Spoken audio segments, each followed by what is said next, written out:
In President Mahama's plans for sports in his first State of the Nation address in Parliament. We'll go through them. And we ask, is the African Cup of Nations a small tournament? Plus the inter-school regional athletics competition in the Ashanti and the Central region. It drew lots and lots of attention. And this morning, we'll get some reports from the two regions and then see how this can go. My guest later this morning is Mr. Tanko Shaibu. He's president of Ghana University Sports Association. He joins us via Zoom.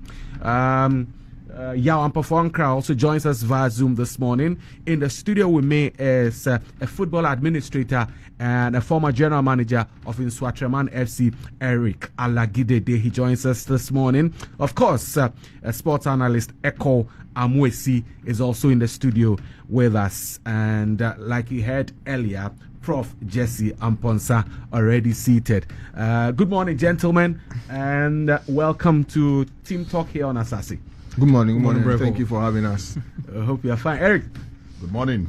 Good to see you. Yes, I haven't been in this studio in over 2 years. It's good to be here again.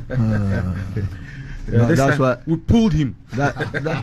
So for 24 months, which means when we are doing the calculation, you owe.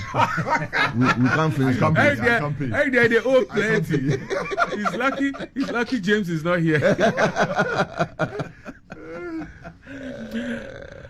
All right, so shortly we'll be crossing over to the Central region and the Ashanti region to get some report on the... Yeah, but you know, Fanchon has destroyed everything. We have said and now August for no decided for no area. So Fanchon showcased, unreal determination. I mean resilence and so much willpower. Now do you know the allegation they are beat St. Augustine's? And the Augusto people, they said we went to buy, athletes. I mean, how can they make such a wild allegation? When they were winning, we didn't say anything. Yeah. You understand? Now that we are winning, everybody seems, everybody is paying everybody. I don't understand. I don't understand these small boys. Small boys and that boy, Joseph Kofi. Look, Bauer should. That guy has immense talent. Bauer should immediately set the tone running. I mean, the boy should be contacted by the Ghana Athletics, Ghana Athletics, and they need to pick this boy. Now, it's been confirmed that the MOBA have decided to send him abroad after SHS to go and continue. That's what he needs. He doesn't. Our universities, they don't respect sports. He needs straight. He needs to just get straight to one of these top universities who focus on sports and then to build this talent. And this is a major talent for Ghana, and I think that he will take Ghana places. And that's where we'll come to these discussions because this guy. You don't need to spend the next 2, 3, 4, 5 years. He's a big star already, and you will be attracting all the needed, attention and all those. And that attention, it will not come only to him. It will come to Ghana. Yeah. And I think that it's one of those things that I'm sure President Mahama's State of the Nation address, we would have time to discuss the talk about setting up the school sports authority and all those things. I mean, we need to really go into that. Hold into that. It's very important. Right. So they beat St. Augustine's and Asaase College to be crowned the winners of the 2025 Central Regional Super Zonals.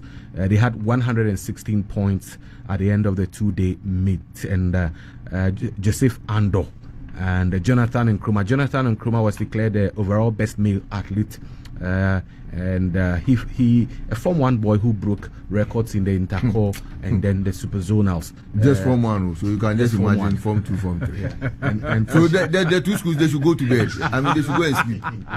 Well, Nkrumah of Edinaman SHS was also named the female athlete of the competition. Efutu SHS, they won the girls division, and for the first time in their history with a total of 145 points. So that's from the Central region. I'll come to you. I'm sure you were following that. But in the Ashanti region, St. Louis also solidified their dominance, defending their title as champions in the girls division. And then Prempeh College also won there. Was and do all those Amoasi and all those people. You know, incidentally, Prempeh College too, we loan them students and a headmaster. So I'm not surprised that they fought.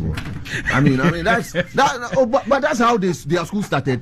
They took a headmaster and a few students from infancy, and that's how Prempeh has become what it is. So it's good that they are following their they are seniors and those of us who created it. I mean, it's just that today the people who are in trouble.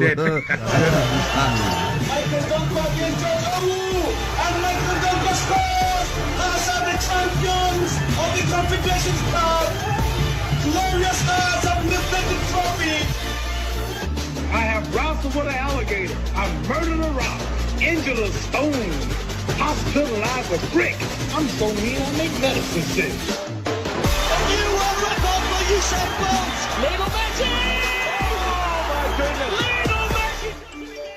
Superhuman! Azuma!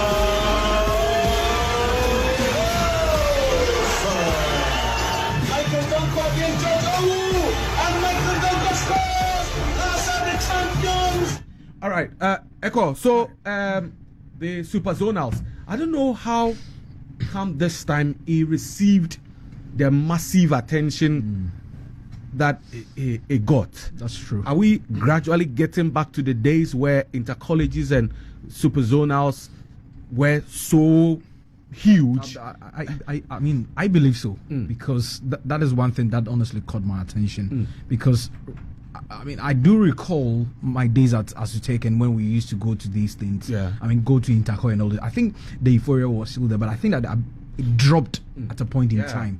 But from what I witnessed, I think gradually we are getting there, because the numbers, and especially I was paying attention to what was happening there in the Vickers Sports Stadium, and at a point it looks like the whole place was filled. I mean, the capacity was full. And for me, I believe that we are gradually getting to those days, because I mean, and one thing that I will take out from this year's Interco was, Prof made mention of that, and I have witnessed. I remember when I was at Asaase, I witnessed two. One was a footballer and one was an athlete, and because he didn't get that support that both of them will need, they had to drop. They will have to focus on something else because there was no support at a point in time.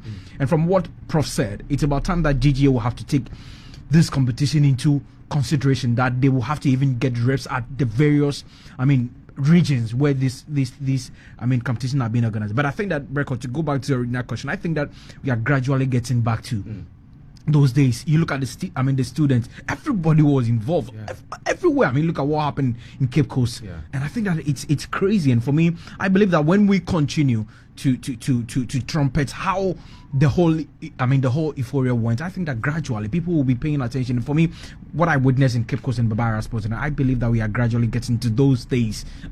People will drive all the way from their houses, from wherever they are, just to come and watch it. And I believe that is what we watched just on Wednesday, Thursday, and then yesterday. I think it's crazy, and gradually we are getting there. Eric, how does this tie in to the president's vision for developing sporting talents, especially from the grassroots?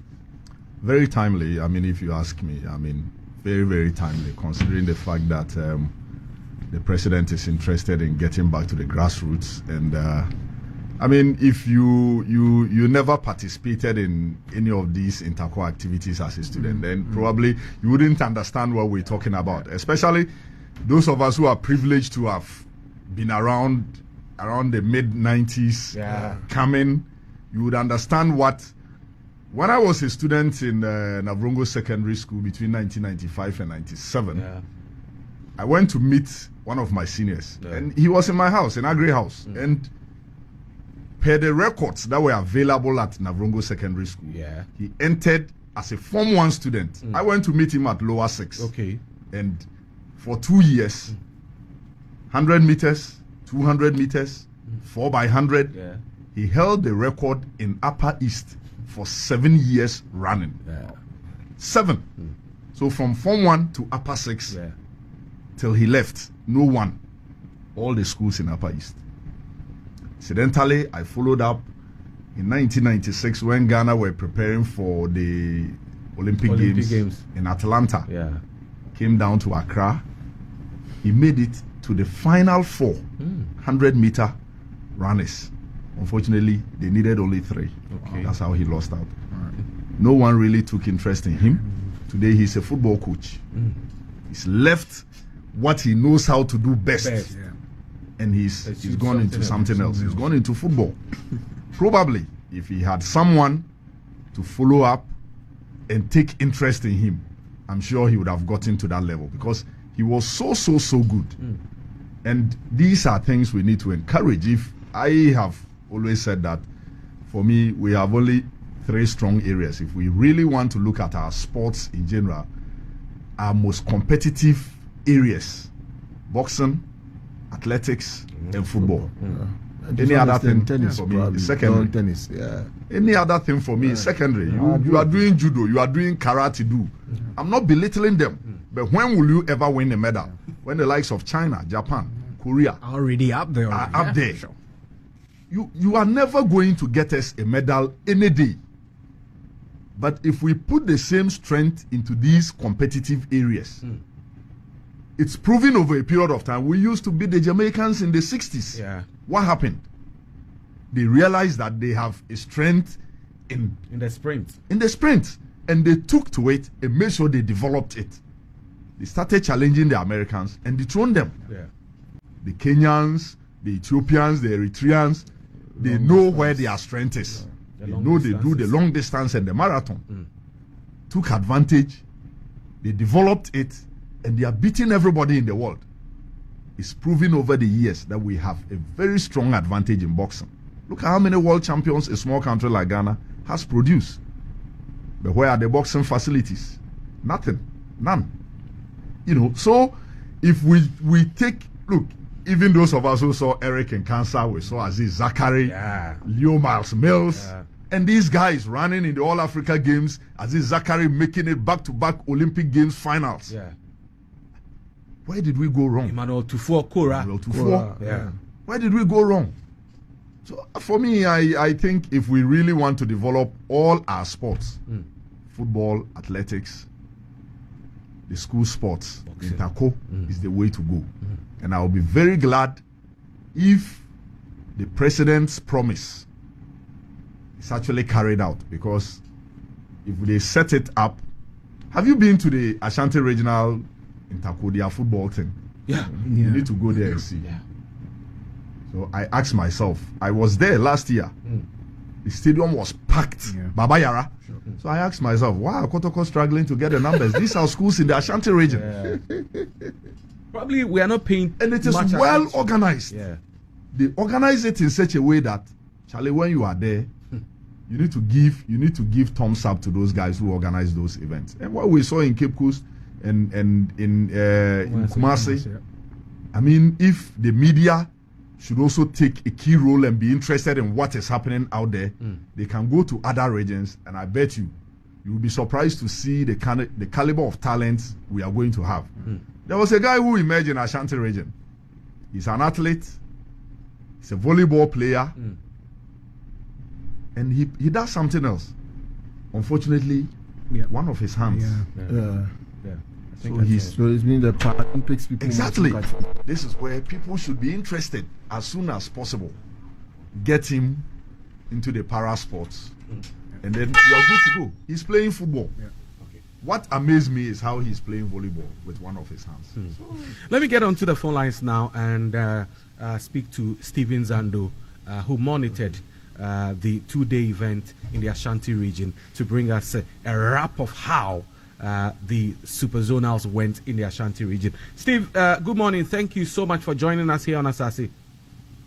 All right, good morning, my good friend. How are you doing? We're fine. Hope you're fine too. Yeah, I'm good. Right. I'm good. So the Super Zonals ended with Prempeh College emerging as the champions. Tell us how the two-day event unfolded, and are we able to identify some talents that can be groomed for the national team going forward? I mean, great. So, like you mentioned, Prempeh College left off where they continue what they left off yesterday during the final day of the Super Zonals at the Babaya Sports. They led, they won, but most of the final events have not taken place. So, a lot of people were thinking that probably the likes of Amoasi can come in strongly in the last, day to play the king competition and then beat Prempeh College to the final top. But Prempeh College actually made it clear that aside the academic prowess in terms of scores, they are in there to compete with the likes of, Amoasi and Odechi. Like I mentioned, Prempeh College is noted for the academic prowess. But these days, when it comes to sports, they have made their intentions clear. They've done a lot of investment, and I think they are reaping the benefit. That is why they won the Super Zonals yesterday with 125 points. And they were followed closely by their rivals, Ekow Essilife, who got 100 points. Amoasi were third with 94 points. Vickers placed fourth with 77 points. And then Japan placed fifth with 35 points. So this is for the boys category. And so what it means is that Prempeh College have defended the trophy that they won. The last time that they had a Super Zonals at the Babaya Sports. If you look at the record at the moment, they've won it 5 times. And they are gradually coming. Because if you look at the record, it's in favor of Amoasi. Amoasi has that record of 14 titles in total, and Prempeh College, after winning it 3 times in the last 6 years, has demonstrated that they are in to compete keenly when it comes to sports these days in the Ashanti region. Now let me take you to the girls division. St. Louis also defended the trophy they won last season, meaning they've won it back to back to back. So 3 times in a row, St. Louis, and they won yesterday's event with 142 points. Asaase Senior High School placed second with 110 points. Amoasi came third with 89 points. Islamic girls, they were fourth with 60 points. And Odechi Senior High School placed fifth with 54 points. Like I said about Prempeh College, St. Louis too is noted for the academic prowess. But they have also made a lot of investment when it comes to sports. And now they are reaping the benefits, competing with the likes of Amoasi and Odechi Senior High School. So, generally, it was a good competition for all the senior high schools in the Ashanti region. Prempeh College continued their dominance in the last 3 seasons in the Super Zonals, and St. Louis also continued their dominance in the last 3 seasons in the Super Zonals. And Steve, who were the standout athletes that we can talk about and say that given the opportunity, given the necessary push, we could be counting on them for the future? A lot of standout performance. Let me start from pole vaults. There's this Roman guy who set a record height of 3.80 meters pole vaults for Antoine Senior High School. And the interesting thing is that the previous record stood at 3.60 meters. And that previous record was held by another student of Antoine Senior High School. His name is Jesse. And that record was broken yesterday by Raymond of Antoine Senior High School. And I had the opportunity of engaging the PE coordinator of Antoine Senior High School. And he tells me that when it comes to the pole vault discipline, in fact, they've led the other disciplines to the big schools in Ashanti region. But, they want everybody to know that when it comes to pole vault, they are going to continue the dominance. There's a lot of students available now at Antoine Senior High School who will continue the dominance in pole vaults.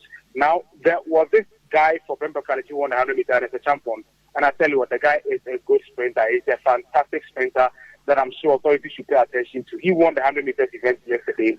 And one other guy also, we physically challenged, also did very, very well in terms of the heat event. And eventually couldn't, win a medal in the final. But lastly, we spotted a lot of talent that I'm sure authorities, the National Sports Authority and the coaches in the Ashanti region, as well as, the coaches at the Ghana Olympic Committee should pay attention to. When these talents are picked up and they are groomed, I'm sure, they can join the national teams and do well for the country going forward. Right, Steve, thank you. Thank you so much for that report. We are grateful. We hope to speak to you again. All right, thank you. All right, so that's Stephen Zando joining us from the Ashanti region. I just want to make a point. Okay. Just make a point from what Eric was saying earlier. Okay. You see, the Antwerp people, they've surprised me. So it is not only. It is not only. It is not only Biamo. It's not only that. They are producing poor voters. Yes, they can jump fast. you know, Poor What to voters. say? Yeah. Yeah. So, Record, the point I just want to make is that I have always said that it's about time that we cut down these sporting disciplines. Because I think there are too many. Okay. Some of them tap into it. So we specialize. Of course. And that is why I believe that is why the president and the sports minister are trying to make some recreational. Because from what Eric said, some of them can never win us a medal for the next 100 years. I can bet you on that. None of them. And I've always said that, like what he was saying, Jamaica will never prioritize going to the World Cup to win it because they know where their strengths are. When it comes to Africa, we know some countries where their priorities are, and that's why I've always said that we as a country need to sit down, prioritize, and focus the area where we are very good at. Okay. You look at some of the sporting disciplines that we have in this country. It's mind-boggling. Rolling. You don't think that we should? How can you go and win a medal in rolling? How? Then we have rolling association. We have fencing. Fencing. They are fighting Yeah, with I mean, this kind. and Reco, the disadvantage is that some people, some officials, some at least just join this organization and then use it in the form of They start racketeering. I mean, doing things that are not. that are not good. I mean, visa racketeering. I mean, last year we hear some when some people went to Oslo and then we didn't hear of them again. So for me, I believe that we as a country need to. You remember the deaf and dumb competition? Yeah. That Charlie we Parker, said- Bonner, I mean, so Breco, I think that I believe that we need to sit down, prioritize in areas where we can focus on that. Listen, these are the organizations or these are the sporting Let's disciplines identify that our strengths of and course, then- and we project them, Right. and we invest in them. It's not. It shouldn't always be about. And recently, I met one of the GBA spokesperson, and he was talking to me, and he told me that 6 new sporting disciplines have emerged in the country, and then they are now applying. For them to give them an accreditation. They are too many. We need to prioritize. We need to focus in areas where our strengths are. And I believe that when we prioritize and invest in those areas, that is what we are going to achieve. But when we leave them open and people will be coming like the fencing thing that Eric was talking about it, I believe that these sporting discipline record, they are too many. And I think that we need to cut some of them down. Ekow, just to touch on something. Okay. Not to totally. I think there's something I've noticed. What's happening to Greater Accra Sports? Because Greater Accra, equally Accra Academy, as you mentioned, Leo Mouse Mills and other things. You understand? So it is purely because we don't have the facilities here. The athletic, what do you call it, thing, when we were constructing the Accra Tartan tracks, when we were constructing the Accra Sports Stadium, we took it off. Airwork is nothing to write home about. Everything is gone It off. is, and then Kaneshi Sports Complex too. We wanted to use it for one of the youth resource centers. We don't know the state in which the contractor has left it. It is now that we have been after the All African Games that we have the Legon one. So clearly we must look at the revival of school sports in Greater Accra because it is dead. I'm not saying it is dying; it is dead. But it is dead across the country. No, but I look, mean, as for I Central think- Region and yeah. Ashanti Region, there, Charlie, what's going on? crazy. That Kwame has come to join me. He is a 2011, Well, in the land so, of the but no. But the point is, no. As for Central Region and Ashanti Region, it's always been No, there. I schooled in the Central Region, so I'm saying that even now that we think that they are doing, I still. Oh, don't- I agree. Yes, I so- agree. So That it is not top. It is not up there. Yeah, but the point is that it's still going on. But for Greater Accra, it's totally off. And I think that, look, the government, as a matter of priority, must prioritize the Kaneshi Sports complex place. Now that because we have named it after a legend, and it cannot be in that state.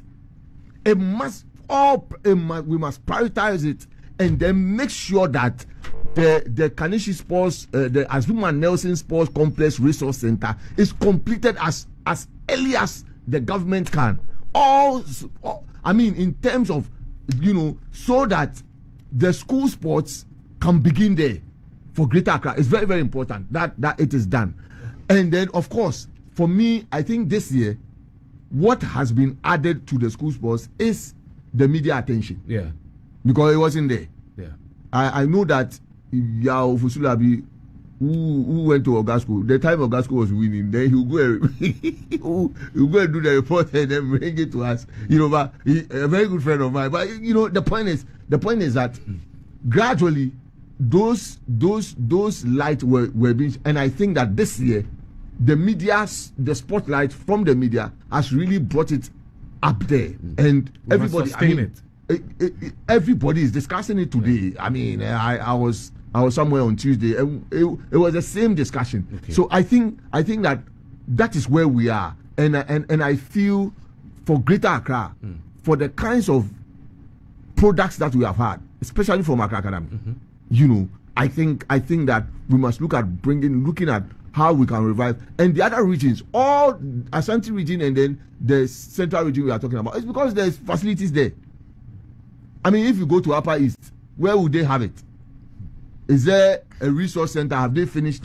So the key regions, Northern region, Northeast, other, you know, the Bonga Half region, which is a hub for production of football players and all those things, and Central and Western region, for example. I mean, there are talents there. There are talents everywhere. Okay. You understand? Yeah. And I think that as a matter of, if we want to really take interest in the school sports thing, then we have got to look at how we will produce the facilities. And the next level is what we can do to progress these guys in our tertiary institutions. Because you see, there is another problem where somebody will be running for University of Ghana, right? Yeah. And then I always give the example of myself and Bar Hussein. We did political science. Now Bar will be running for the University of Ghana. I'll be sitting in the classroom going for lectures. He's training. Then whilst he's training, I'm at the lectures. Then when it's time for exams, they say Bauer and myself should get 70 before we can get A. At least I mean, some credit, the fact that he is doing sports, it must be a credit to him. So again, it's policy. So how would the Minister of Education, who is a sports person, he owns a football club, all those things, bring it to, because you see, as for our professors and those people, they will not change. They will not change because they don't really see sports as a major issue, as a major thing. So if it's coming from the national level, if it's a policy that, look, from our JHS through to SHS through to the tertiary level, if the person is doing anything sport, his grading must be special. Okay. From the others who are sitting in the classroom, and then we must be fair. Right. So if we are fair and these people can go through, look, okay, there are many people sitting at the bank who could have been athletes. They are spoiling, they are taking other people's places. You understand? Yeah. If we have created a career path for them, maybe some people, he is now an insurer, right? He's in the insurance sector. He's taking somebody's job. If we had provided a proper path for him to grow, he would have been a top athlete by now. You understand? So I think that it's one of those things we must not only sit and discuss, and we must be deliberate about it. Absolutely. Thank you very much. Kwame, you want to chip in something quickly before? Prof has said everything we want to say.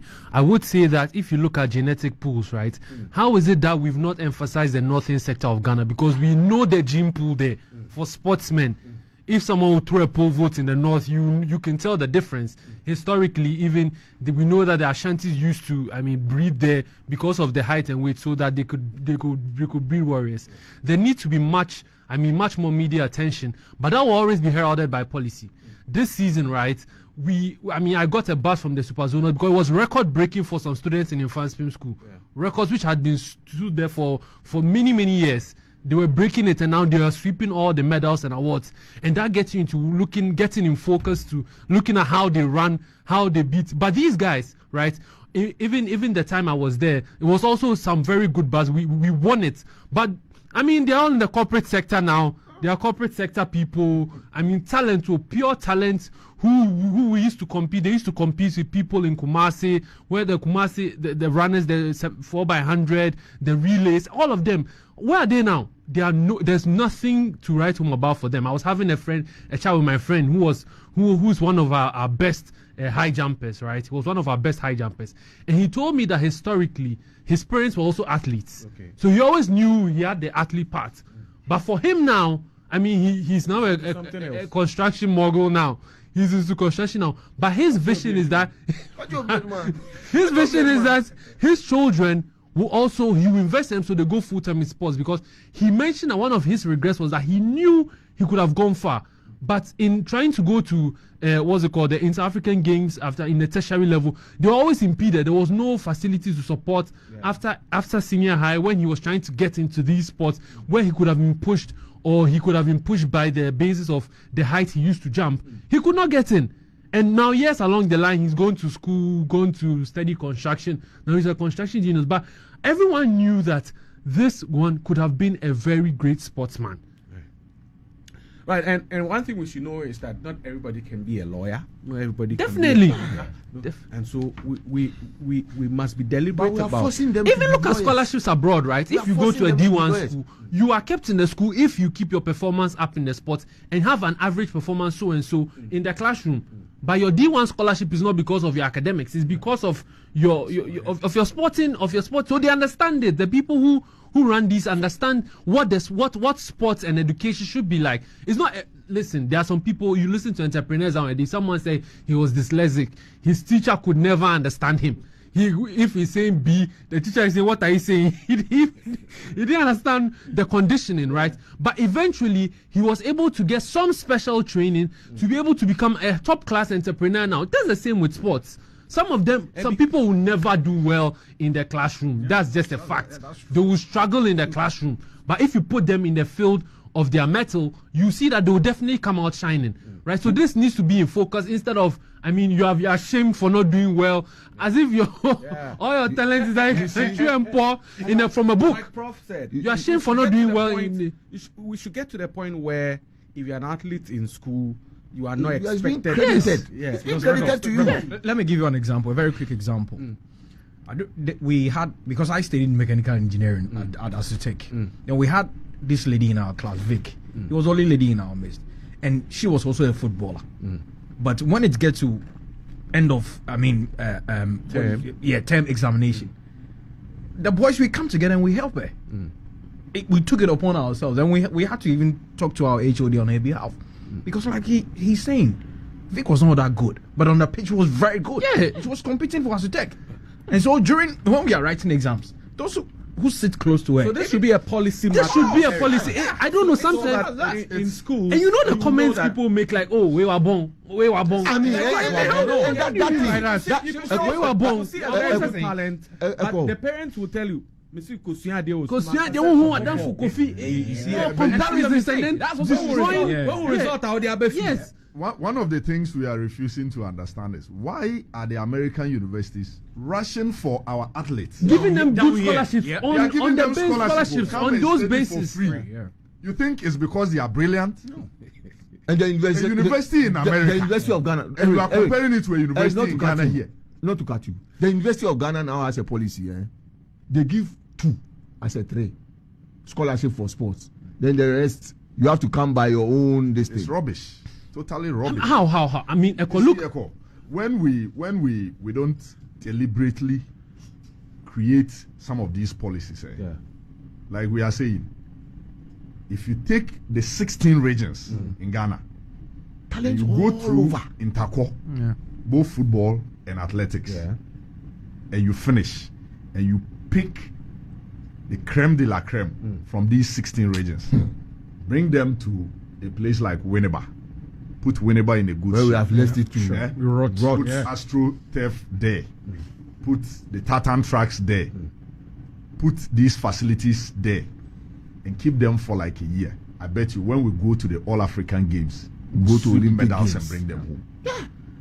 Top universities are here. They are asking for us to give athletes and footballers, for them to give them scholarship. You sit here, public universities, and you are telling an athlete who can run, can do 100 meters under 10 seconds. You are telling the athlete to go and look for money and come and actually do fee paying and come to the university. What is this? When are we going to get there? And competing in university. Let me give you one example, quick one. There is this young chap I brought to Xtra, and I brought him. He was barely even 16. He was still 15. You know why I spotted him? At the Intaku in Kumasi, and he was playing for Kumasi High. Exceptional player. At 16, he made his debut for Xtra, and he was dazzling in the Premier League. He spent the whole of last season virtually playing football. 2 months to the start of the Amoasi. In fact, personally, I had to kick him out of camp and send him to school. You know the grade he came out with? He came out with 17. This is a guy who didn't stay in the school. Wow. So naturally, he is one of those boys. Yeah. He's brilliant. At the same He's so time, gifted. Yeah. There are very few of them like that. yeah. They can do both. But majority of our sportsmen, excuse me to say, they don't have the acumen to sit in the classroom. They are not and blessed. become That's top, true, top class students. This is what God gave to them. Why are we not helping them? Why are we to denying harness them? that talent that God has given to them? We've been joined via Zoom by Yao Mpafu Ankra. Yao Star. Good morning, Yao.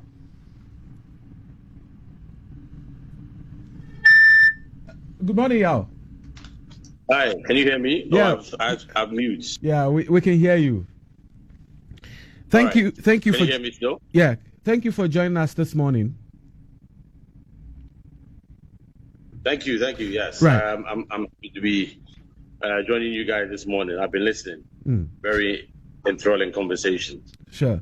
Yes. So that's what we've been talking about. Once you've been following it, would you like to make some input in the discussions? That's far. We've been talking about grassroots sports, the development of our athletes from the secondary school level, and how we can gradually progress them into becoming top athletes.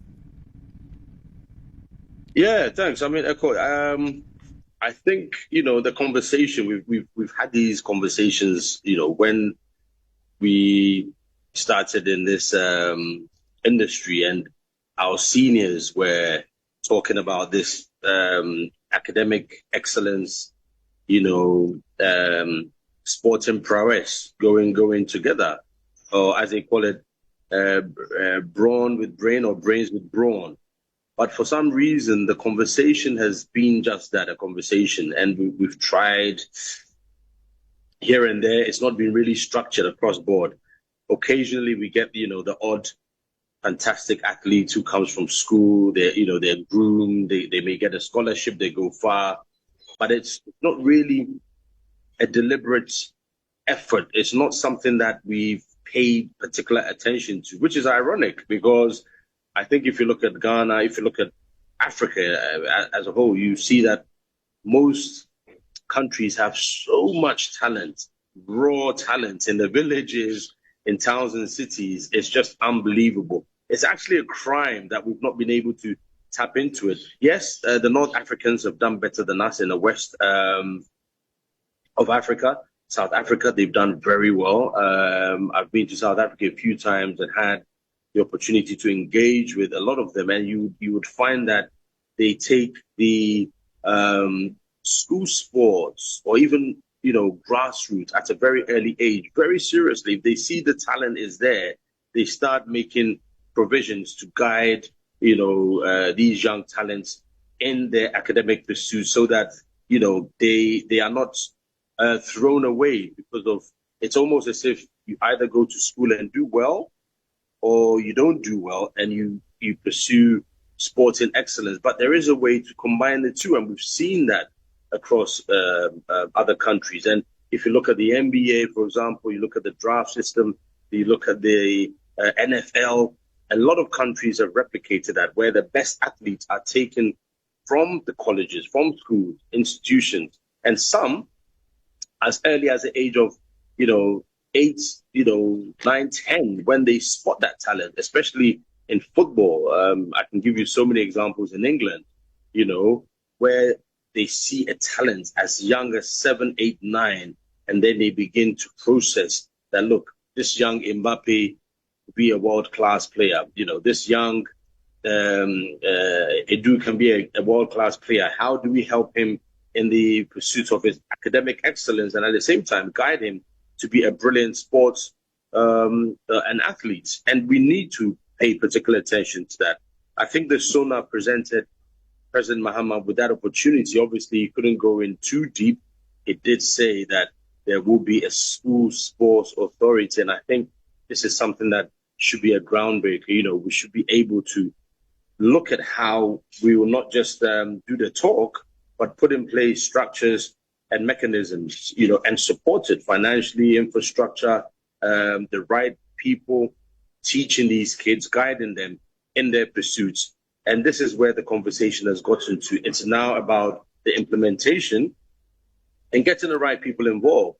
Prof is there. He's somebody with a very strong academic background and an equally strong sporting background. If it's football bias, but he's somebody that we can tap into his experiences and knowledge to help beyond the conversation, beyond the paperwork. How do we take this to the next level? Give ourselves 5, 10 years, and we'll see the results. We shouldn't rush. It's not a crisis. It's not a panic situation. It should be a deliberate long-term plan that we can look at along the way, review, where it's not going right. We can tweak things and change it. And whoever comes to the office, whoever's president, whoever's in power, must go with that template that is set. It's a national agenda. It's a national vision, a national project, which would help Ghana in the long run. Yeah, with the school sports authority that the president mentioned, how is it going to be administered?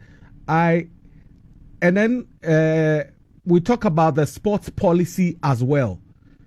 The two, how are we able to, first of all, how is that going to be administered? And how soon should the sports policy be rolled out?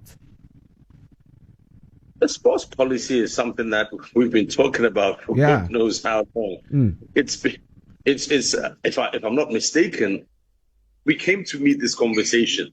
I remember Carl Tufor and Kofi Opariado and the likes, our seniors, were very key and strong, Ekow Asma on this. And for some reason, administration after administration would come, talk about it, and then we seem to forget. Nothing happens. So the paperwork, the talk, the plan, the vision, the ideas are there, the implementation. So we need to start from somewhere.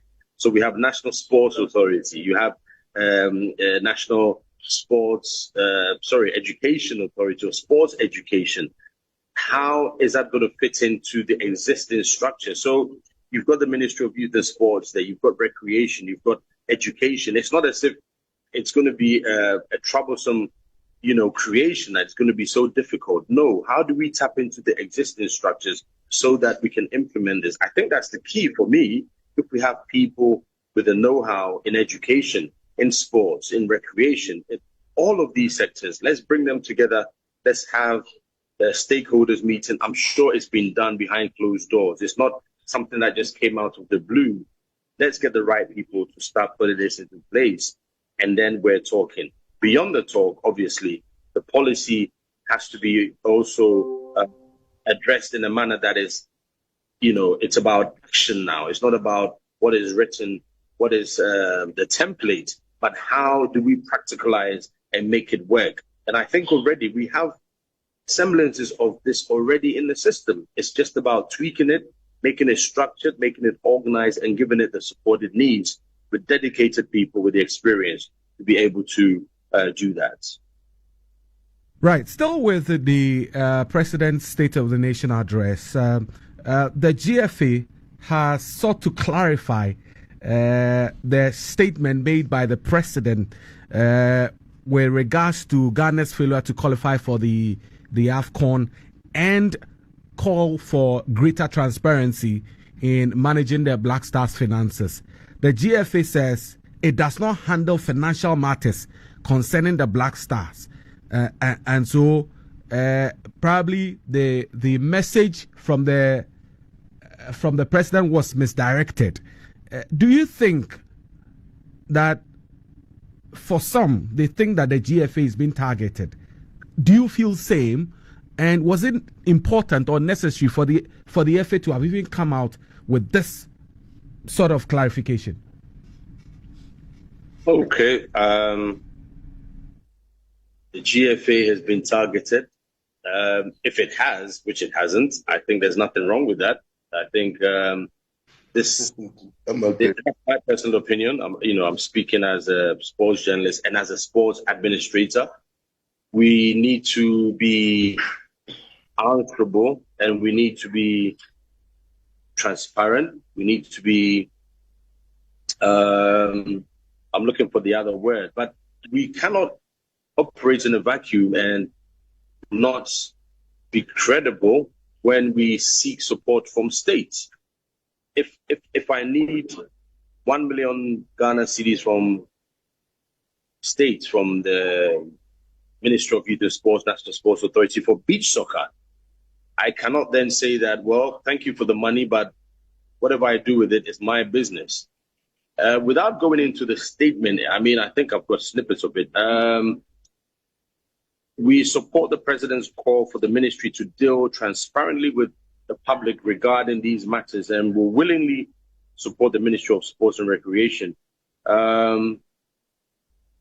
Indeed, as part of the commitments to transparency, the GFA has always provided the ministry responsible for sports with the first draft budget for the national teams. Beyond this, everything to do with the budgeting expenditure related to the Black Stars sits with the ministry.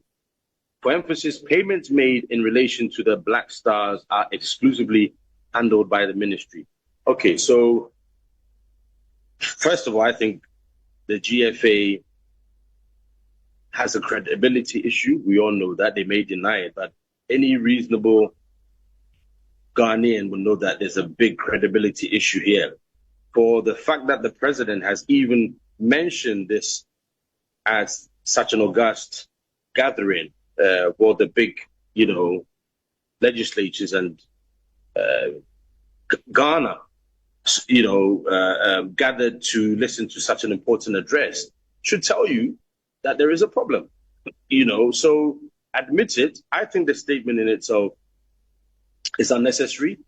If you are addressing the public, I don't think the public will buy this. If you're addressing His Excellency the President or the government, I think you can respectfully do that at the negotiating table.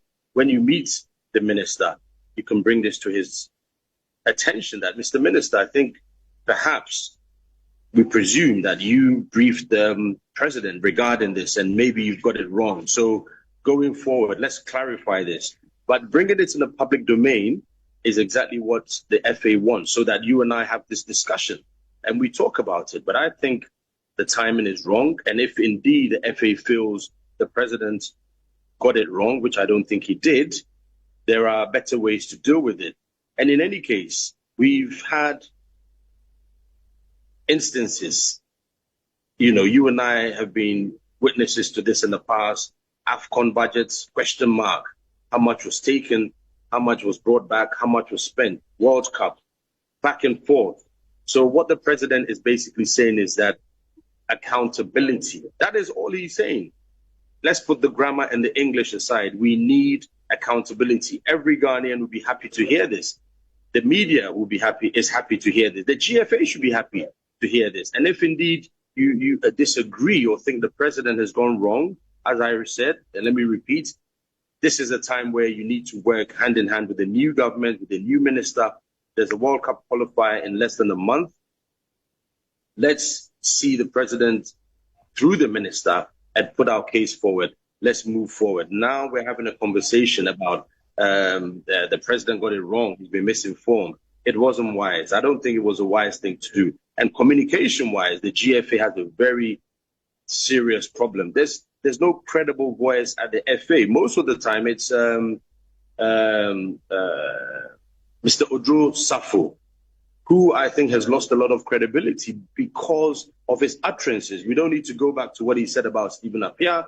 We don't need to go back to what he said about the FA does not need to account to Ghanaians, but to the football people. So why are you surprised the president is saying that we want accountability? So for me, this statement is even unnecessary. It's even unnecessary. Yeah, thank you. Thank you so much for joining us. But I cannot let you go without telling us the very latest from Beach Soccer. What's happening? Yes, Ekow, and again, thank you for your support. When before Ghana played Ivory Coast to qualify for the AFCON, you and your network were very supportive and put a lot of information. We're really grateful for that. Unfortunately, we couldn't carry you along to Egypt as we had hoped because we didn't have the wherewithal. But Ghana finished 6th at the last in Egypt. Ghana picked the Goal King, and Ghana also had 3 other MVP awards in matches. So the potential is there. We didn't get the support that.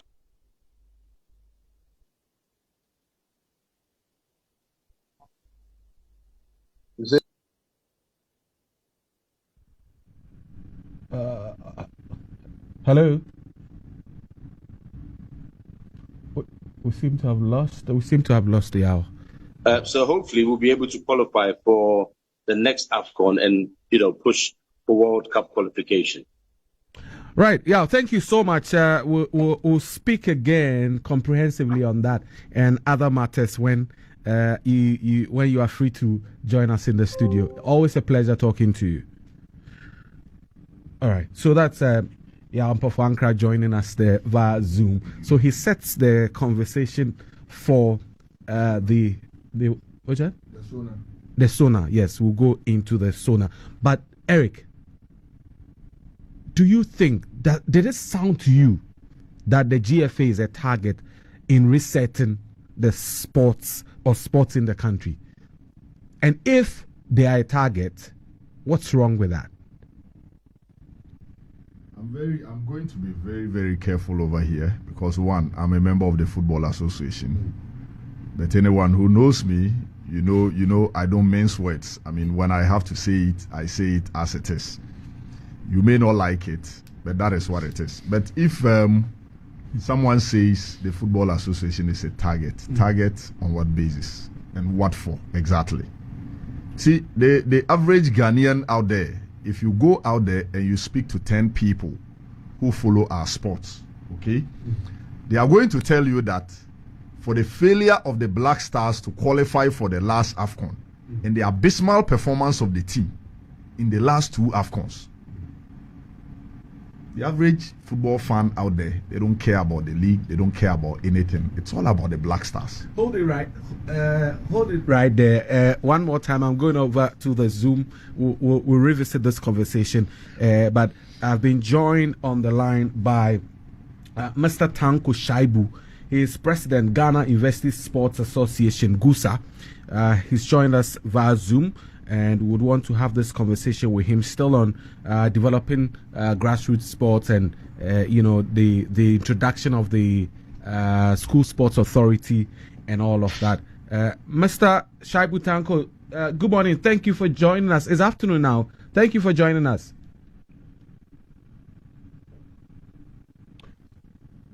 Mr. Shaibu, can you hear me? Okay. Well, he would have to. Mr. Shaibu? Okay. Hello. Yeah, Mr. Shaibu. Okay, I think he's unmuted now. Thank you for joining us.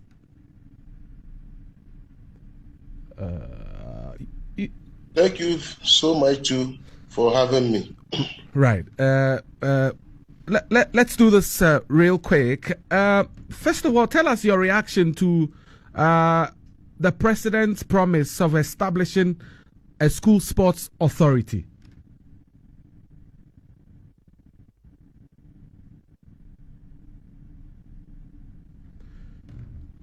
we're having difficulties. I'm sure we would have to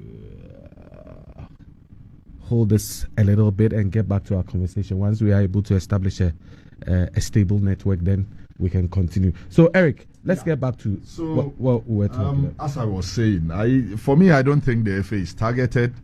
Number two, I think the GFA has to leave a lot more of these conversations to people like us and others to do on their behalf, because the narrative out there is that some comments coming from members of the association, it doesn't go deep down well with the general public out there.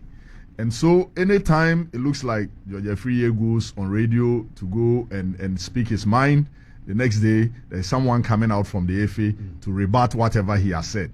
Palmer is on radio, he's a member of the association, he can say what he wants to say. You may disagree with the forum, then there is a rebuttal coming from the FA. The president of the land has spoken. What's the essence of this press release? I happen to be on a different network, and I set the record straight. I said the FA does not handle money. It is the Ministry of Sports and Recreation, which obviously goes with the final budget from the FA. They add whatever they want to add. They take it to finance. It is approved. This is the standard procedure. Then the Ministry of Sports and Recreation gives a spending officer and an accountant who accompanies the team to wherever they are going. So if anybody should be held accountable for whatever money goes out there, it is the civil servants at the ministry. I mean, we all know this. Must you come out and tell us what the standard practice is? And you, to the point that someone says that he believes the president has been misled. Yes. Who said that? Is it all true? It sounds some way. Yeah. Because you are telling us that indirectly all the people around the president, all the people who advise on sports, I mean, very disrespectful. They don't know this. They know. All they are saying is, if you want to bring your budget, they want to make the budget public. You have nothing to worry about, because at the end of the day, if there is $10 million and this is what we budgeted for, and the government of the day decides to make it public, why should you be worried?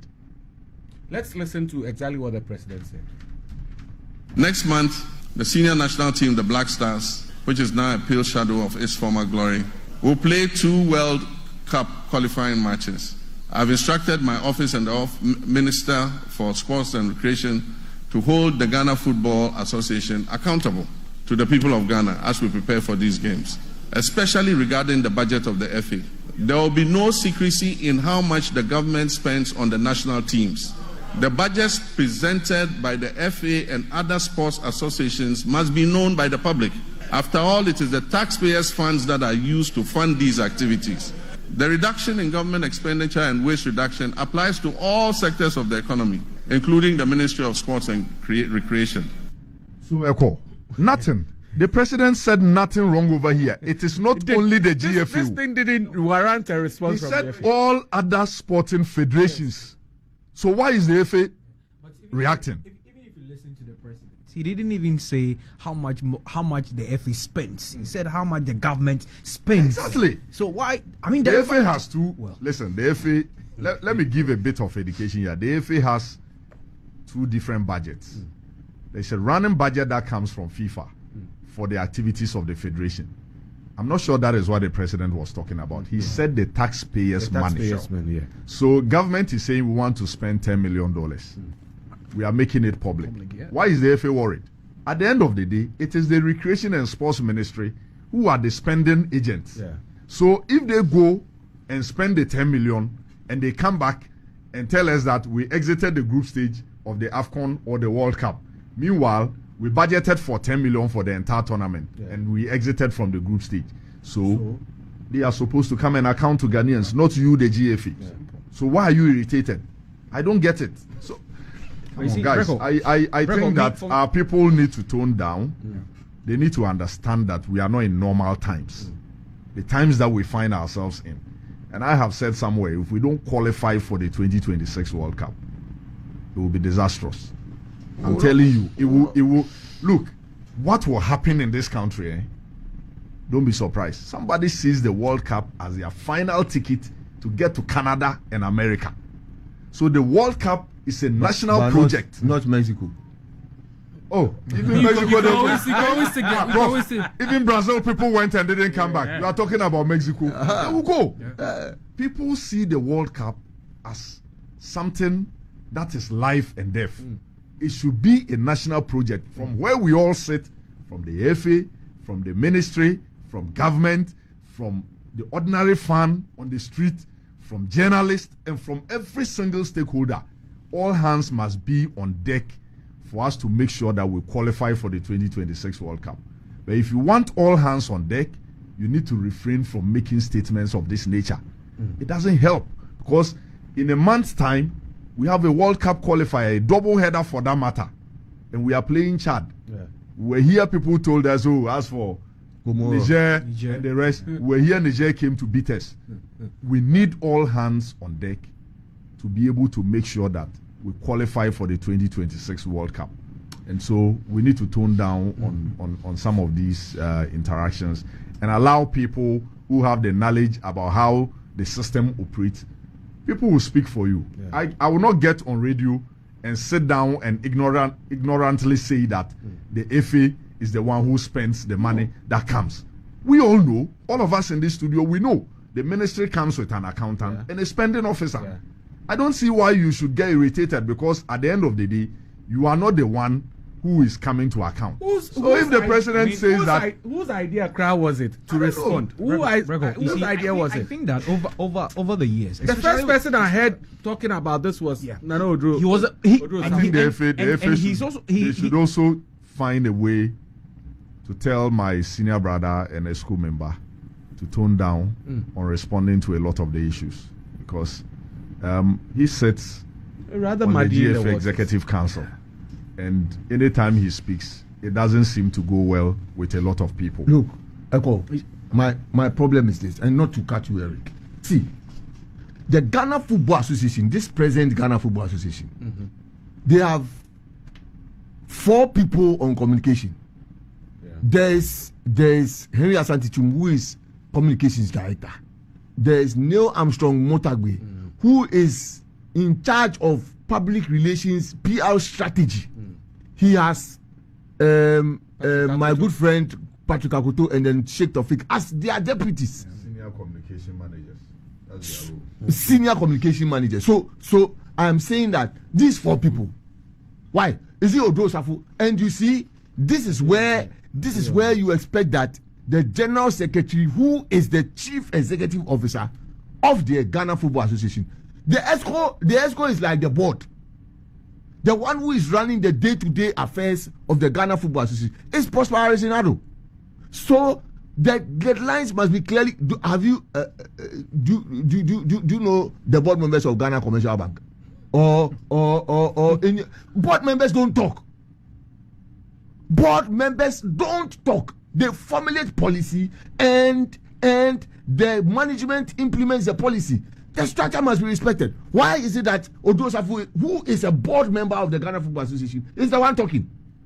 Why is he talking? He's always talking. But why is he talking? Because he wants to talk. Then you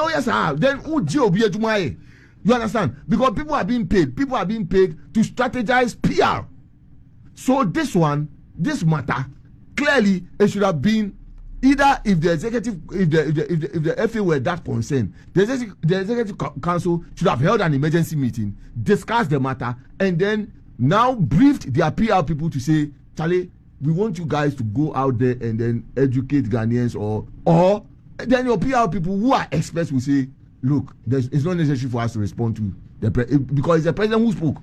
It's not necessary for us to respond to the president of the Republic of Ghana. Therefore, this one, the FA chooses to be silent. But it's also a strategy. When matters of this nature come, you need to weigh everything, and because you see, the truth of the matter is that Fredati, who is also an ESCO member, sat on Kesben FM and said that since the minister came, he hasn't done anything.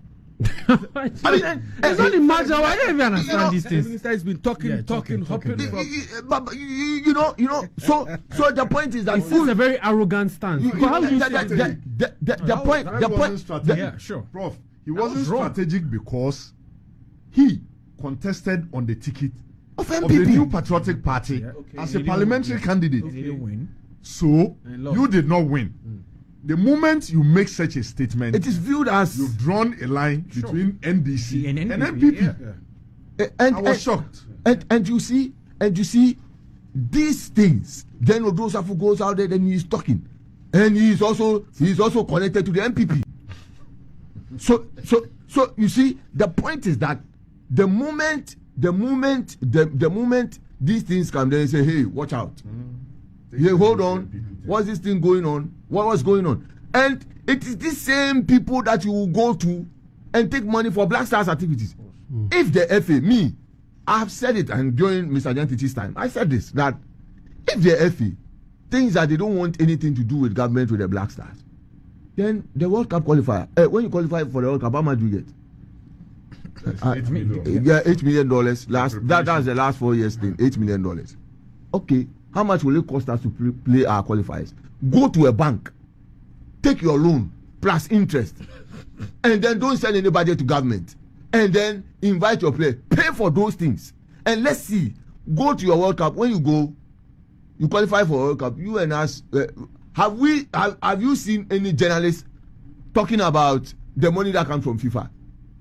We don't ask any question about it. The only thing is that I know that the FIFA forward program, there's report on it, if I want to read, if I'm concerned and I want to read about it, I can go to FIFA, and they are accountable to FIFA on the monies that are sent to them. You understand? So I feel that, but once you are using the Black Stars to take public money, then you have to open your books. Open your books with regard to monies that if you go and attract sponsorship like this, and I've had it. I don't know where I'm going. Eric will come in, but you see the point is this: if you use the Black Stars to get a friendly match, and money is coming in, and the government says we want to know how much is coming in because we spend on the Black Stars. You have to open. That's why I say you have to open your books. If there's sponsorship money, you have to open your books. So I think that this unnecessary positioning of the FA as though we are ready for you, government, that signal, it is a very, very, very bad signal. You don't fight government. When Nilante was there, they were doing these things. You don't fight government. You cannot win a battle against government. Therefore, they should tone down, go to the table. That table, there are no media cameras. You can say anything you want to say to the minister. You understand? You have to, at the negotiation table, not anything that you want to say, but respectfully, you can go and say that, oh, how the president comes. But I have just listened to the president. Yeah. What he said, there's nothing in there. There's nothing in there that talks about the Ghana Football Association. We're giving you money. Account for it. There's nothing in there. He said, so what? Are they afraid that now the government will say we can pay players winning bonus for $5,000 or $2,000 because we are in difficult times? Yeah, we've got budget, it is up to the players to decide. You see, Breko, All right, Breko, final one on this. Breko, my point, I just want to make two quick points. Okay. And the first one, I'll begin with this. You see, Eric made mention of something, and I can give you some of the things that Odrosava said on air. That he goes back and comes back and apologizes. He's the same one who sat on air and says that even the amount of money he used to feed his dog. He speaks recklessly? Yeah. Okay. Well, he set a precedent, hasn't he? He sat on air and said that even the amount of money that he used to buy food for, his own dog, that kind of money, some journalists are not being paid at the end of every month. He came back and apologized. I can tell some of the things that he said that he has apologized. But you see, these are the people that are around the FA president. It's a disaster for them. This is somebody who is part of the FA structure advising the president. And like what Prof said, if you have people, 4 good guys who are media friendly, and you are not allowing them to talk, and such person always comes on a goof and comes back and apologize, why do you still give him the room to speak? And then when they get out, they say Henry is not working. What the president if you come said, and create this problem, who should come and what the president? I mean, your mess. No problem. You see what the president said on Thursday, Breco. There's absolutely nothing wrong with it.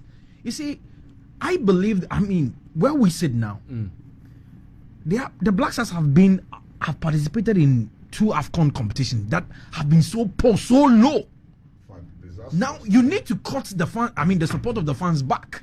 And by doing these are some of the things that when you do, you win the hearts of the fans back. You open your books, you tell them that this is how much is going in, and this is what we have, nothing to hide.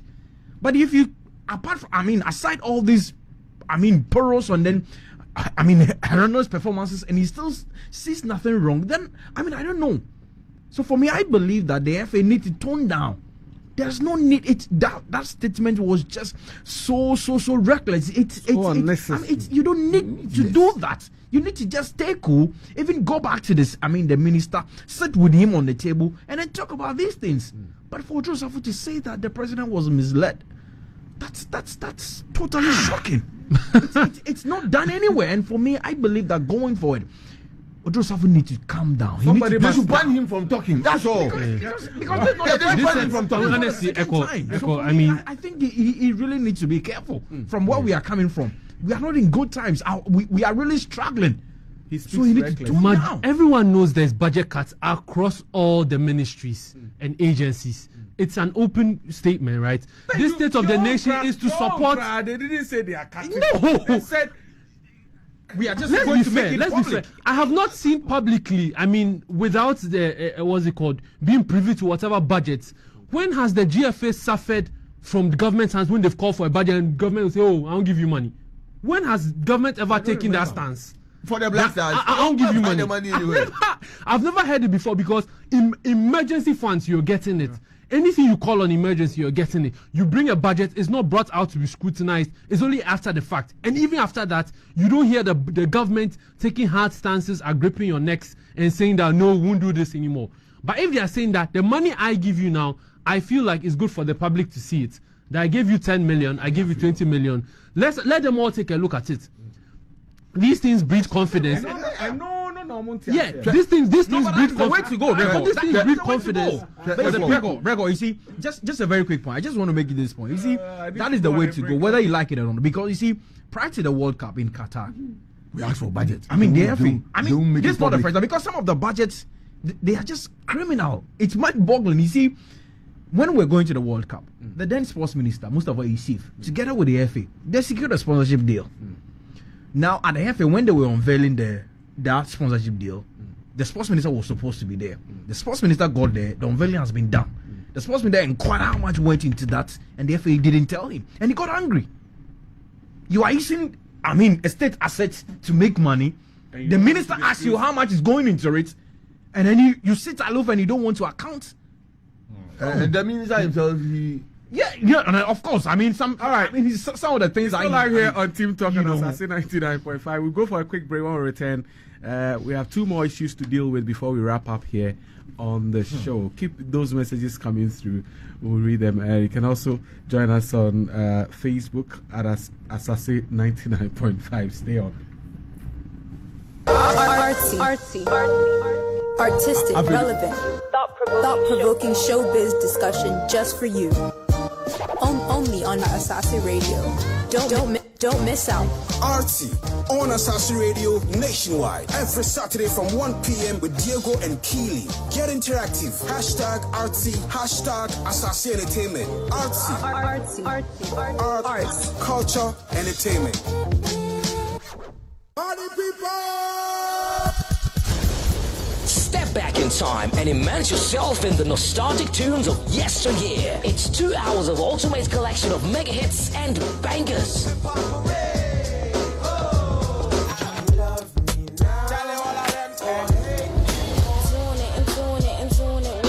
Songs you love going back to the old school. This is the ultimate throwback experience. Tune into Asaase 99.5. Listen every Saturday from 4 p.m. to 6 p.m. for authentic music.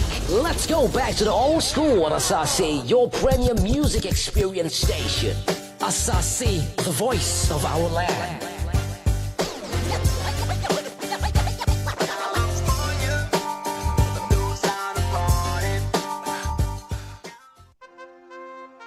To be a leader in one's field takes a lot of sacrifice, discipline, hard work, and smart thinking. It is a world of legacies that would be kings and queens. They have journeyed through times and seasons, faced challenges and obstacles, and through it all, they have come out stronger and better. With them, they have carried the African spirit and brought to life the African dream of greatness. For discoveries and great strides they have made. In a world where the African may not naturally be the first option, what has aided them in breaking boundaries and stereotypes?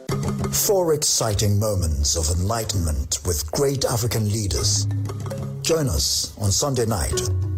This and every Sunday at 7 p.m. on Asaase Radio. Sunday night, the iconic encounter. Beautiful Minds. Beautiful Minds is fully loaded with inspiration. Don't miss out. Tune in to Beautiful Minds on Asaase 99.5 Accra every Monday at 8 p.m. for empowering conversations, heartwarming topics, journey of self-discovery, growth, and resilience. Join our social media community. Follow Asaase 99.5 Accra on social media, engage in conversations, and share your experiences. Together, let's prioritize mental health. Beautiful Minds. Empowering minds, fostering resilience. Tune into Asaase 99.5 Accra every Monday at 8 p.m. with Dr. Isaac Newman Arthur, a medical doctor and clinical psychologist, to get a positive impact. Asaase, the voice of our land.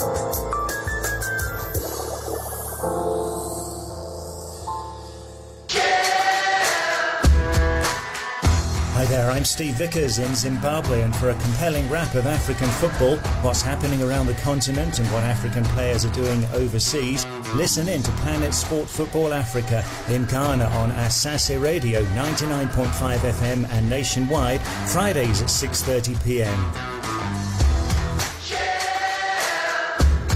Your go-to show for African football on Asaase Radio nationwide. There are some players that will say something, you just overlook it. You know, if you look at their career, if you look at the type of football that they played, you can understand, you know. I mean, you won't want your son to be like Harrier.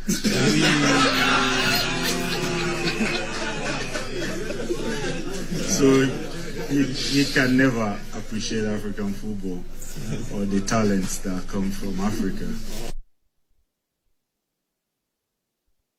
There are some players that will say something, you just overlook it. You know, if you look at their career, if you look at the type of football. Egypt, and he's probably not playing in the major tournament as such, or maybe got a great chance of winning. I think it's either the Champions League or the major tournament. Normally, the player who excels in that. You know, you're looking at sort of Vinny Jr. and Mbappe right now. Real Madrid looking really good, going for the Champions League. Liverpool will be in that conversation, but right now he's certainly the front runner. And Roy, what you've just said there in terms of getting maybe more television league titles, that could actually put him above probably Kenny Dalglish and Steven Gerrard in sort of where he ranks in terms of Liverpool legends. All right, welcome back. Let's get onto the Zoom link again and see if we can establish a proper connection with Mr. Tanko Shaibu. Good afternoon, sir. Good afternoon, my brother. How are you? I'm fine. I think the line is better now. But can you mute? Hello? Can you turn down the... If you have it. All right. Okay. All right. Can you hear me clearly now?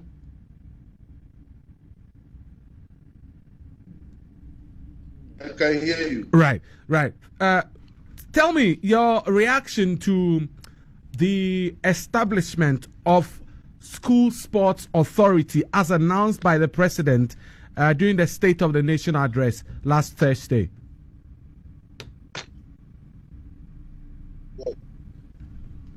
Thank you very much. I should think it was made mention in the right direction, in the sense that school sports has been in the doldrum for some time now, almost 5 years now, until recently or yesterday that I heard the super zona somewhere in the East, Central and Ashanti region. All along, it is the universities who are having their sporting activities. Apart from that, there wasn't any sporting activities anywhere. And I should think if this thing is established, it will serve as a groundbreaker to really put us in the right state for us to have our activities. Right. So specifically, what gaps in school sports management does this authority seek to address? Because you are closer to school sports, especially at the tertiary level. How well will this address the issues of managing school sports? The first place, transition will get a very good start. Transition from primary school to JHS to SHS and then to the university. That gap is very wide, because if before you get to the university, you should be at your proficiency level, not fundamental level. But all you know is that some come to the university to now begin to learn how to play some games. We should have been. We should have started from primary school to the JHS through to the SHS before the university. The university is like the ultimate, like the Black Stars. When you are doing sports in the academics, when you get to the university, that means you are at that level to really, now perform for the nation. Not to come and start to learn how to play games. Okay, so at that stage, it will be time for refining the talent and then delivering, not actually now coming to learn the basics, right? Yes. So now, when you look at our stature now, yes, primary school they use 6 years. For them, they can get the 6 and get the real fundamentals very well. Now, when they move to JHS, it's supposed to be 3 years, but they don't even get the 3 years. They spend less than 3 years, 2 years, or 1.5, or 1 year, some 8 months, and they are in the SHS again. SHS, where they are supposed to spend 3 years, they'll spend 2 years, and then they now move to the university. It is the university that has ample time. That is the 4 years, but there they will do the 4 years. So you can see that there is no balance, except when you get to the university. That is where you are supposed to be fine-tuned, and then you are now going to think of how to teach fundamentals and all that. So these are some of the things that we need to look at. And in fact, when the president mentioned that issue, I was glad to have heard that. Right. So the structure, in your view, what should the structure of the School Sports Authority be, and how would you want it in terms of collaboration with institutions like GUSA and the Ghana Education Service?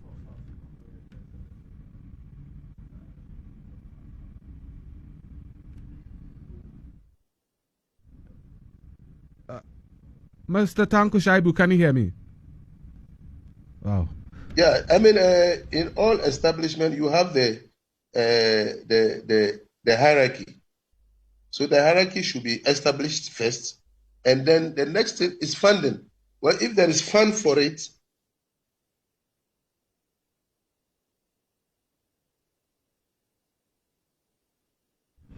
well, we seem to be losing him. Okay, so once we are not able to continue this one, we'll leave it here and then we'll continue the conversation some other time. Let's come home. Let's come home and talk about some other issues we have. But yesterday, Eric, I'm reading something that happened. It looks like hooliganism in our football is not going away anytime soon, because one Division 1 league game registered another act of hooliganism. just 2 weeks after the Elmina thing. This time, and then True Democracy also had Wanamafu also, you know, the week after in Swatreman, Wanamafu, something took place there. This one, True Democracy and Atram Divisa. True what? True Demo. True Demo. It was an action-packed game. Both teams were told missed penalties. Eventually, True Democracy or Atram Divisa won 1-0. Now, after the game, True Democracy allegedly laid ambush and attacked the bus of Atram Divisa as they left the venue. The bus was pelted with stones leading to severe damage to the vehicle and some injuries to players of Atram Divisa. Now, there are pictures, horrifying pictures of what happened to some of the players shared on X. And it doesn't look like, well, some would say this happened outside of the stadium, but it's still hooliganism. Sure. Ekow, we are not learning. And we are not learning because as a country, if we are really learning, May 9th should have been the last time we're ever going to record any act of hooliganism at any other football venue. But we seem to forget things so easily. And whilst we are still mourning the death of our brother Pule and still trying to seek justice for him, these things are still happening at Division 1. And I saw the pictures yesterday. I saw where the glasses, the broken glasses from the bus of Atram Divisa had actually cut some of the players, and blood was oozing out, gushing out of someone's leg as if, I mean, these things. I follow the Division 1 league, especially in Zone 3, and if you follow the Division 1 league properly, Zone 3 is one of the most decent zones we've had over the years, because the clubs who play in Zone 3, most of them are actually clubs who have played at the Premier League level and got relegated to come down to Zone 3. So over the years, if you check the 3 zones that we have, normally we don't record some of these things in Zone 3. You normally hear of them in Zone 1 and sometimes in Zone 2. Zone 3 has been fairly decent. And if you look at the clubs involved, look, go back and check the middle league in the 2nd division that brought True Democracy to Division 1. You would see the whole Tema Township came to the Accra Sports Stadium. I have never seen such a crowd following a Division 2 league club before. They could bring about 100 buses from Tema to come and play the middle league at the Accra Sports Stadium. They filled half of the stadium to play in the final game. That should tell you the kind of crowd they were able to pull. So I won't be surprised that after the game, you lay ambush to an opponent who has won. And True Demo themselves, they've won some games this season outside from their home venue. So what is the big deal? And they are not being threatened by relegation or whatever. What is the big deal if Atram, Interlies who are bottom of the table, last month they went to beat Atram Divisa at their home. So if Atram Divisa moves from their home and they come and beat you at Tema, what is the big deal? And you see, Ekow, I keep saying, the people who are behind these acts of hooliganism and vandalism are known to the club. Are club owners and administrators. Oh, I see. Yes, they are the people behind. They know the people who will create the problem at their venues. And in some instances, they are being instigated by the people who run the clubs. They will tell you, as for Ekow, Obaha no be macha. Making sure say and some club owners, they do these things. Some administrators, they do these things. So if you go into the forest and you bring a cub into the house and it grows, eventually when it finish eating your children, it will start eating outsiders. This is what we do. You allow these things to fester at your home venue. You allow them to touch people. One day, they will touch what is not supposed to be touched. And this is where we are with this thing of hooliganism. And if we don't put a stop to it, we are just witnessing. We will bury our brother Puli. We are still praying that they find the Brahma guy who eventually stabbed him. But if we don't arrange our things properly, we'll get back to this. And this time it will be more fatal. Imagine the kind of stones they pelted at these bars. You have been with Xtra, man. The Brahma name, do you know the name? No, Brahma is from the sources I'm getting. He's not from Xtra. Oh, okay. So from Xtra, you move towards Brekum. There is a town between Xtra and Brekum. In fact, from Kato to Brekum, it's just like 2-3 minutes. Okay. So Kato is actually part of Brekum. Right. And that's where he is. Oh. From. You know, from what Eric is saying, he listens to the Eric was he spoke from experience. Yeah, I mean no, but from the question that you asked Eric, and you know Eric is confirming that the Brahma guy is from Brekum, if I'm right. Yeah. And I'm saying that if you listen to what the Kotoko bus driver said, that is what Eric is also confirmed, because he said after he stopped Paul, what he said was that I'm not even from this town, I'm from Brekum. You know, so it confirms, you know, what the bus driver said. But you see, Breko, this act of hooliganism, maybe people out there wouldn't agree with me, and maybe Eric also investing his money into the game might not even agree with me. He made mention about May 9th and all that, but I believe that where our football have gotten to, this police death, I believe was a fine opportunity to redefine things. We should have taken our time to use it to redefine our game, but it's more of like we just want to go back and play the game whilst we're even making progress to go deadline. Yeah, I mean, and that excuse. Yeah, it's excuse me, but I think it's nonsense. Imagine if we are in crisis. Imagine if there was war in Ghana here, and because we have to meet CAF's calendar, do we have to step out and go and play the game? No. You need to take your time, make proper arrangement before football resumes. And so for me, I believe that we should have capitalized on it, put football on hold, and ensure that some of the decisions, you put them right at where it needs to be. Get security measures in place, do the right things. Some of the pitches that are not fit to play, to host Premier League games, move all those games from there. But then Eric, football would you agree that we are we are resuming the league too early without addressing key issues that need to be addressed? The others will say, Charlie, I'm out for secure game. But they are playing a sponsorless league.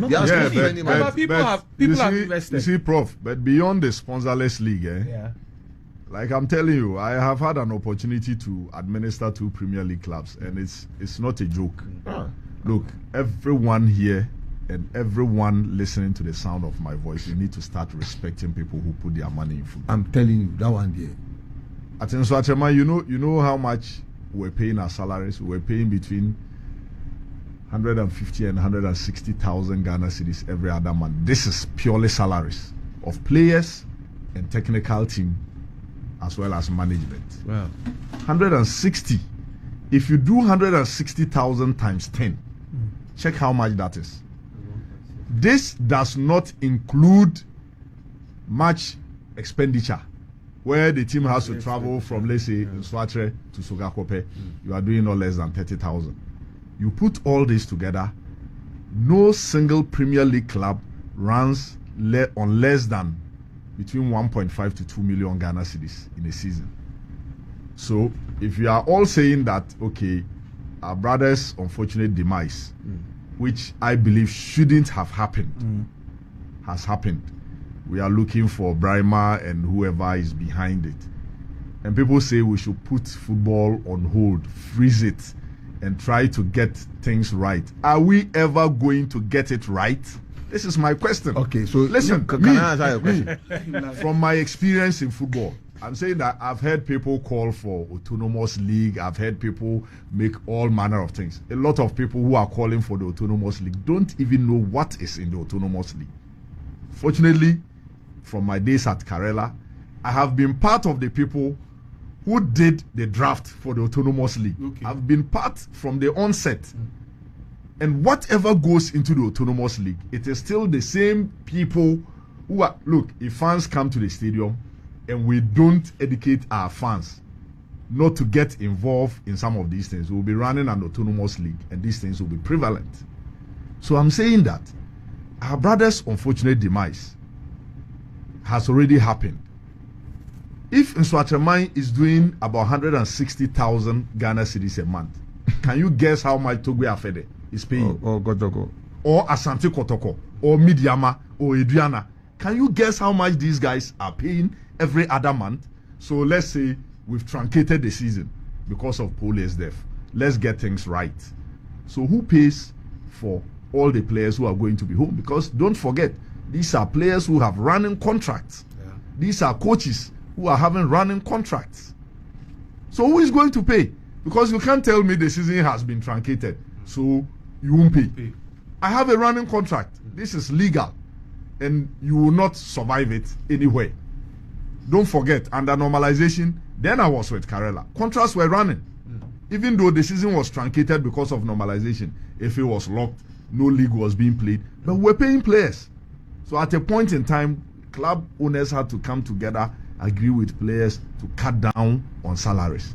But in this situation that we find ourselves, I believe the match day protocols that have come, if we all decide to do things right, let's know your traveling contingent. You are coming with 20 players. You have 7 technical team members, officially whose name will be on the sheet. 27. Bus driver, 28. Maybe a video guy, 29. Maybe another guy, 30. Maximum, maybe you have 3 management members. Your contingent must not exceed 35. How much does it cost to do a tag? To say that this is Ekow FC. They are coming to Prof FC to play a game. This is your contingent. If you don't have the tag, and we've all been to international competitions, if you don't have an accredited tag, you are not allowed to enter into any place. So the safe zone, those in the bus, we know you have a contingent of 35. They are allowed to come into the safe zone because everyone has a tag. How difficult is it to do this? So that we know that in the inner perimeter, it is only the video guy and then the players and the technical team members who are allowed into the inner perimeter. There will be sanity. Yeah. This should not be difficult for us to do. Where clubs move with macho men, say we are protecting our team, they get into the safe zone. To do what? What are you going to do there? You are traveling with your team security. That's fair enough. But don't go into areas where you are not accredited to go. So if you travel with your 35-man contingent, it should be very easy for all of us. The rest of them can go and sit in the stands. And then we should also create an avenue where, even though our stadia, we know the challenges. But say on my right is for the away team. To the left is for the home team. So that if you go and mix with the supporters of the home team or the fans, and you start and there is an argument, quickly they tell you to move. Stewards will tell you, move and go to where your people are so that you don't create a problem over here for us. We should be able to demarcate these things. If you go to Bechem or wherever, please, away team, this is where your fans are going to be. Home team, this is where your fans are going to be. These are just simple issues. When we follow them, I'm telling you, we will know who is misbehaving, who is throwing something. Because when you are not happy with a referee's decision and water starts flowing onto the field, we will know where it started from. Because away fans are here, home fans are here. You don't get mixed up. Right. As for football, there we can't stop. Ekow, you know what? We have just 10 minutes to wrap up. Let's go into the Jimmy Carragher issue. Okay. You need to comment from everybody. I'll allow Eric to have. No problem. Jimmy Carragher sparked the debate about the provenance of the AFCON. That was after Liverpool's 2-0 Premier League win at City. Yeah. And pundits in the Sky Studio were discussing Salah's performance and whether this season could be one of the greatest individual, campaigns for him. And whether he could win the Ballon d'Or, whether Karaga suggested Salah would have to win the Champions League in order to win the Ballon d'Or because AFCON is not recognized by voters as a major tournament. And he repeated the use of the term major tournament, and that made fellow pundits Michael Richards and Daniel Sturridge very, very uncomfortable and unhappy with him. Then Richard Keys also came in. Later was Roy Ferdinand, who also came in and gave it to him, that he shouldn't. Later on, subsequently, Ahmed El Mohammadi has talked about it. We've had JJ Okocha, we've had Mikel Obi, all of them hitting hard at Karaga. My question is, did he speak the truth, or he's just being disrespectful? I think that Karaga is. You have 60 seconds, please. Yeah, Karaga is that villager who is in somewhere in a village and hasn't traveled and therefore doesn't have appreciation of what. But he hasn't come to Africa before. He's your club legend. No, I don't care. So you see those people, those whites who sit in their country and they don't travel to Africa. They are not learned. They don't read anything.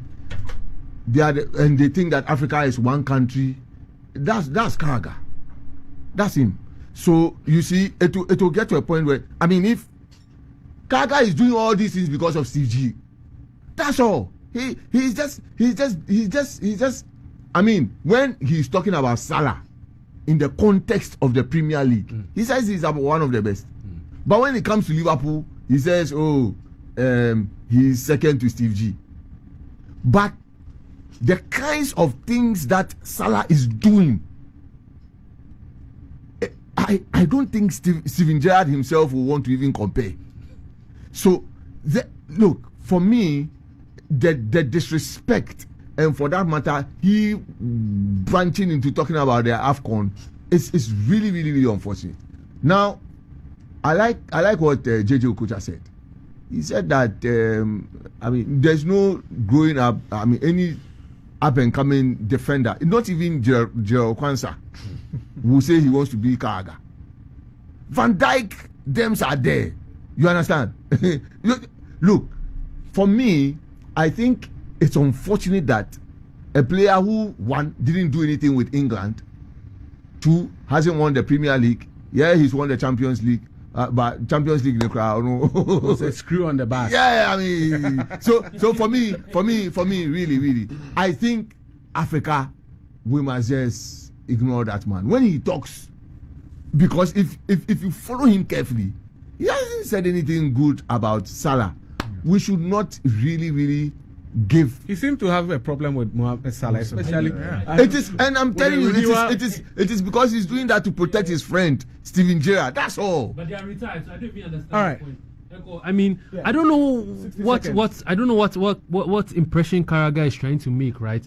But it also got me thinking the influence of what coaches have on players in dressing rooms in that era, where the coach would tell the player, "Don't come to Africa mid-season. Don't come in the January window. Don't play in Africa." These things play into the psyche of people. But I feel like all the pundits around him and all even knew that he needed to be more politically correct in the comments he's making, because Salah and the rest herald what we call an AFCON. They are our superstars. When Salah is missing for Egypt, we can hear the buzz from here. In the World Cup, when Salah was the AFCON we played, when Salah was missing, we could hear the buzz. I don't understand why Karaga will make that statement, but as Karaga has made other statements in the past, his statements don't carry much weight. And people take him as a jester in terms of the comments he makes. So that's how he's able to. He doesn't carry weight in his statements. That's why. For me, I think, one, it was an unfortunate statement. I believe that, yes, AFCON in the past, were behind, but then you can see the trajectory, especially under Motepe. Look at the numbers. Look at the refereeing last season. Jose Mourinho even make reference to how VAR was in. Amazing. Look at the refereeing. Did you come and learn? The improvement. I admit that. I mean, we've seen vast improvement under Motepe. But yesterday I was watching the former NFF president Amaju Pini, and he also gave it to him woto. He told Carragher that his statements are just myopic because, like what Prof said, they've not been here before. They've not because listen, Rako, when Ghana even hosted the AFCON, I mean, look at the bars. Yeah. We saw it even in Ivory Coast, and I think for me, I believe that in time past we were behind, but look at the trajectory. There is no way you can disrespect AFCON and then use such word that. So imagine that, for example, Mbappe wins the La Liga and then Mo Salah wins the Premier League and then wins the AFCON. Is he saying that you choose Mbappe over Salah? That's what he will do. Eric, it's unfortunate, but you see, for some of us, we won't take Carragher serious because he's never been a serious person in his entire life. And it's true. He's so obsessed with Mohamed Salah. Yeah, that's true. Who is dragging his feet to extend his Liverpool contract. And me, the painful thing is that I think the guy is just a racist. That is the truth. That's it. Because if you look at the fact that Saudi Arabia came calling, and Jordan Henderson, who is an English, at the prime of his career, he left and went. How old is Salah? 32. Salah is not younger, and there is money in Saudi Arabia calling, and in this world everybody is working because of the money. Cash. And he sees that there is the potential that Salah just wants to end the season, win the Premier League or the Champions League with Liverpool, and probably go to Saudi Arabia.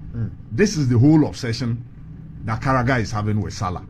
And because of that, he uses Salah as that stage to come and disrespect the entire. Honestly, I think if it had come from a player who played some good football, for England, we wouldn't be too much noise about it. An Ofunu player like Carragher, why do you come and disrespect the whole continent, thinking that as if you played some good football? Because in today's football, that in this modern era, if Carragher was around in the last 5 years, he would not be selected to start for Liverpool.